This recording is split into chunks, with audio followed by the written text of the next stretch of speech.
Murder case ನಡೆದಿತ್ತು, ಅದಕ್ಕೆ ಸಂಬಂಧಪಟ್ಟಂಗೆ ಆರೋಪಿಗಳು ಏನಾದರೂ ಅರೆಸ್ಟ್ ಆಗಿದ್ದಾರಾ ಅಥವಾ ಯಾರು ಏನು ಅನ್ನೋದೇನು ಮಾಹಿತಿ ಸಿಕ್ಕಿದೆ? ನಿನ್ನೆ ನಮ್ಮದು ಅನಾಲಿಸಿಸ್ ಪ್ರಕಾರ ಸಾಬಿರ್ ಅಂತ ಹುಡುಗಿದು ಫ್ರೆಂಡ್ ಕಳೆದ 3-4 ವರ್ಷದಿಂದ ಹುಡುಗಿ ಜೊತೆಗೆ ಸಂಪರ್ಕದಲ್ಲಿದ್ದರು. ನಮ್ಮ ಮಾಹಿತಿ ಪ್ರಕಾರ ಅವ್ರಿಗೆ ಮದುವೆ ಮಾಡೋಕ್ಕೆ ಇಷ್ಟ ಇತ್ತು. ಆ ಮದುವೆ ಮಾಡೋ ಇಷ್ಟದಲ್ಲಿ ಸ್ವಲ್ಪ ಅಸಮಾಧಾನ ಆದರೆ ಸಾಬಿರ್ ಅವರೇ ಆ ಲೇಡಿ ಜಾಕಿಯಾಗೆ 20ನೇ ತಾರೀಕಿಗೆ ಸಾಯಂಕಾಲ ಮರ್ಡರ್ ಮಾಡಿದ್ದಾರೆ. ನಿನ್ನೆ ನೈಟ್ ಅರೌಂಡ್ 12 ಗಂಟೆಗೆ ನಾವೇ ಆ ಸಾಬಿರ್ಗೆ ಟೆಕ್ನಿಕಲ್ ಎವಿಡೆನ್ಸ್ ಬೇಸಿಸ್ ಮೇಲೆ ಬಂಧನ ಮಾಡಿಸಿದ್ದೀವಿ. ಈಗ ಅದೇ ಲೀಗಲ್ ಪ್ರೊಸೆಸ್ ನಡೀತಾ ಇದೆ. ಆದಷ್ಟು ಬೇಗ ಅವರಿಗೆ ಜೆಸಿಗೆ ತಲುಪಿಸ್ತೀವಿ. ಅಲ್ಲ, ಆರೋಪಿ ಕೂಡ ನಿನ್ನೆ ಸ್ಪಾಟಲ್ಲಿ ರೀಸನ್ ಏನಂತ ಸರ್? ಆ ರೀಸನ್ ಆರೋಪಿನೂ ಹೇಳ್ಬೋದು, ಅವರಿಗೆ ಇಷ್ಟು ಧೈರ್ಯ ಹೆಂಗೆ ಬಂತು. ಬಟ್ ನಾವೇ ಫಸ್ಟ್ ನಮಗೇತು ಸುಮ್ಮನೆ ಯಾರಿಗೆ ಹಿಡಿಯೋಕ್ಕೆ ಆಗಲ್ಲ, ಎವಿಡೆನ್ಸ್ ಬೇಸಿಸ್ ಮೇಲೆ ನಾವೇ ನಮ್ಮ ಕಾರ್ಯಾಚರಣೆ ಮಾಡ್ತೀವಿ. ಸೊ ಅದು ಎವಿಡೆನ್ಸ್ ಸಿಕ್ಕ ತಕ್ಷಣ ನಾವೇ ನಮ್ಮ ಕಾರ್ಯಾಚರಣೆ ಮಾಡಿಸಿದ್ದೀವಿ. ಅದ್ರ ಪ್ರಕಾರ ಆರೋಪಿಗೆ ಸೆಕ್ಯೂರ್ ಆಗಿದೆ. ಈಗ ಆರೋಪಿ ಅರೆಸ್ಟ್ ಆಗಿದೆ, ನಮ್ಮ ಜೊತೆ ಇನ್ನೂ ಯಾರಾದರೂ ಆಸ್ ಆಫ್ ನಾವು ನಮಗೆ ಏನು ಎವಿಡೆನ್ಸ್ ಸಿಕ್ಕಿದೆ ಅದು ಕ್ಲಿಯರ್ ಟೆಕ್ನಿಕಲ್ ಎವಿಡೆನ್ಸ್ ಇದೆ. ಇದರಲ್ಲಿ ಒಬ್ಬರೇದು ಪಾತ್ರ ಕಂಡು ಬರ್ತಾ ಇದೆ. ಬಟ್ ನಮ್ಮ ಇನ್ವೆಸ್ಟಿಗೇಷನ್ ಯಾವಾಗಲೂ ಕ್ಲೋಸ್ ಆಗಲ್ಲ. ಈವನ್ ಚಾರ್ಜ್ ಶೀಟ್ ಆದಮೇಲೆ ನಮ್ಮದು ಯಾವ ಎವಿಡೆನ್ಸ್ ನಮ್ಮದು ಕ್ಲೋಸ್ ಆಗಲ್ಲ. ಯಾವಾಗ ನಮಗೆ ಏನಾದರೂ ಎವಿಡೆನ್ಸ್ ಸಿಗ್ತಾರೆ ನಾವೇ ಓಪನ್ ಇದ್ದೀವಿ. ತಮ್ಮ ಹತ್ರ ನಾನು ಪಬ್ಲಿಕ್ಗೆ ಅಥವಾ ಯಾರು ಏನು ಮಾತಾಡ್ತಾ ಇದ್ದಾರೆ ಅವರಿಗೆ ವಿನಂತಿ ಇದೆ, ತಮ್ಮ ಹತ್ರ ಏನು ಎವಿಡೆನ್ಸ್ ಇದೆ ದಯವಿಟ್ಟು ನಮ್ಮ ಇನ್ವೆಸ್ಟಿಗೇಟಿಂಗ್ ಆಫೀಸರ್ ಹತ್ರ ಬನ್ನಿ, ನಮ್ಮ ತನಿಖಾಧಿಕಾರಿ ಹತ್ರ ಬನ್ನಿ, ನಾವೇ ಪರಿಶೀಲನೆ ಮಾಡ್ತೀನಿ. ಅದರ ಬೇಸಿಸ್ ಮೇಲೆ ಅಗತ್ಯ ಕ್ರಮ ತಗೊಳ್ತೀವಿ. ಮರ್ಡರ್ ಮಾಡೋಕ್ಕೆ ಏನಾದರೂ ಬೇರೆಯವ್ರು ಯಾರಾದರೂ ಹೇಳ್ಕೊಟ್ರಾ? ಈಗ ಸದ್ಯಕ್ಕೆ ನಮಗೆ ಏನು ಎನ್ಕ್ವೈರಿ ಆಗಿದೆ ಅದರಲ್ಲಿ ಇಬ್ಬರು ಮಧ್ಯದಲ್ಲಿ ನಡೆದ ಘಟನೆ ಇದೆ. ಆವಾಗ ಸ್ಪಾಟಲ್ಲಿನೂ ಇಬ್ಬರು ಇದ್ದರು ಯಾವಾಗ ಇದು ಕೊಲೆ ಆಗಿದೆ.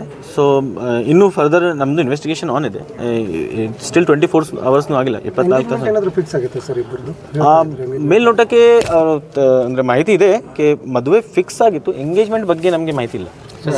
ಸ್ಪಾಟಲ್ಲೇ ಮರ್ಡರ್ ಆಗಿದ್ದು ಸ್ಪಾಟಲ್ಲೇ ಇದನ್ನು ಮಾಡಿದ್ದಾರೆ ಅಂತ ಅದು ನಾನು ಹೇಳಲ್ಲ, ಇನ್ವೆಸ್ಟಿಗೇಷನ್ ಪಾರ್ಟ್ ಇದೆ, ಅದು ನಾವೇ ಚಾರ್ಜ್ ಶೀಟ್ ಆದಮೇಲೆ ಹೇಳ್ತೀವಿ. ಸ್ಪಾಟಲ್ಲೇ ಬೇರೆ ಕಡೆ ಮಾಡಿ ತಗೊಂಡು ಅಲ್ಲಿ ಹತ್ತಿರ ಆಗಿದೆ, ನಿಯರ್ ಸ್ಪಾಟ್. ಮರ್ಡರ್ ಮಾಡಿದ ಸ್ಪಾಟ್ ಬೇರೆ, ಅಲ್ಲಿ ಬಿಟ್ಟು ಹೋಗಿದ್ದು ಬೇರೆ. ಇಂಟರ್ ಕೋರ್ಸ್ ಏನಾದರೂ ಆಗಿದೆ? ಮೆಡಿಕಲ್ ಎವಿಡೆನ್ಸ್ ಅಲ್ಲಿ ನಮ್ಗೆ ಏನೂ ಸಿಗಲಿಲ್ಲ. ಅದು ಮಾತಾಡಿದ್ದೀನಿ ಡಾಕ್ಟರ್ ಜೊತೆಗೆ. ಆ ಥರ ಮೆಡಿಕಲ್ ಅಲ್ಲಿ ನಮ್ಗೆ ಏನೂ ಸಿಗಲಿಲ್ಲ. ಬೇರೆ ಹುಡುಗಿ ಜೊತೆ ಏನಾದರೂ ಅಫೇರ್ ಇದ್ದಕ್ಕೆ ಏನಾದರೂ ಹಿಂಗಾಯ್ತಾ ಸರ್? ಅದೇ ನಾವೇ ಪರಿಶೀಲನೆ ಮಾಡ್ತಾ ಇದ್ದೀವಿ. ಅದು ನಾವೇ ಅಂದರೆ ನಮಗೆ ಗೊತ್ತಿಲ್ಲ ಇನ್ನು. ಸರ್, ಇನ್ನೊಬ್ಬ ಆರೋಪಿ ಚಿಕ್ಕೋಡಿಯಲ್ಲಿ ಅರೆಸ್ಟ್ ಆಗಿದ್ದಾನಂತಲ್ಲ, ನಮಗೇನು ಮಾಹಿತಿ ಬಂದಿಲ್ಲ. ಅದ್ರ ಪ್ರಕಾರ ತಮ್ಮ ಹತ್ರ ಇದೇ, ದಯವಿಟ್ಟು ನನ್ನ ಹತ್ರ ಬನ್ನಿ, ನಾನು ಪರಿಶೀಲನೆ ಮಾಡ್ತೀನಿ.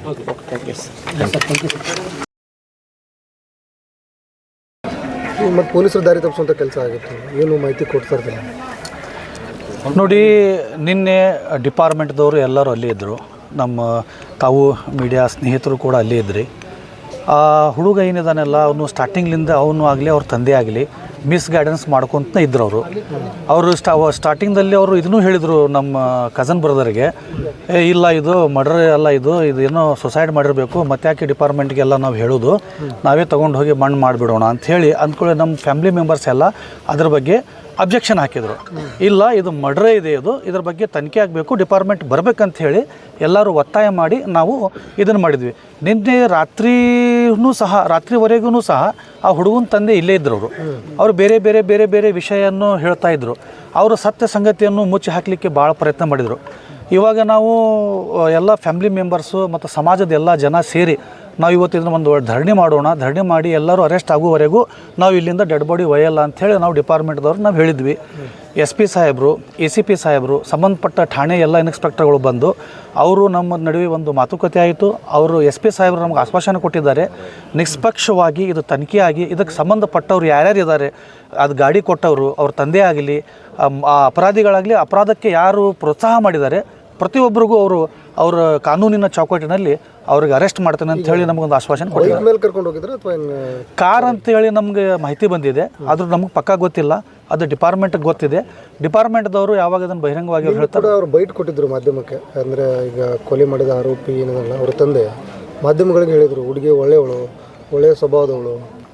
ಅದೇ ಸರ್, ಅದು ನಾವು ಅದನ್ನೇ ಹೇಳ್ತಾ ಇದ್ದೇವೆ. ಅವರು ಆ ಹುಡುಗಿ ತಂದೆಗೆ ಬೈಟ್ ಕೊಡಲಿಕ್ಕೆ ಕೊಡ್ತಿದ್ದಿಲ್ಲ.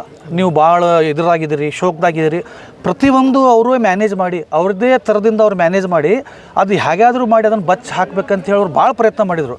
ಬಟ್ ಅದು ಸತ್ಯ ಸಂಗತಿ ಯಾವತ್ತೂ ಬಚ್ಚಿಡೋಕೆ ಸಾಧ್ಯ ಇಲ್ಲ. ಅದು ಅವ್ರ ಖುದ್ದು ಅವ್ರ ಮಗನೇ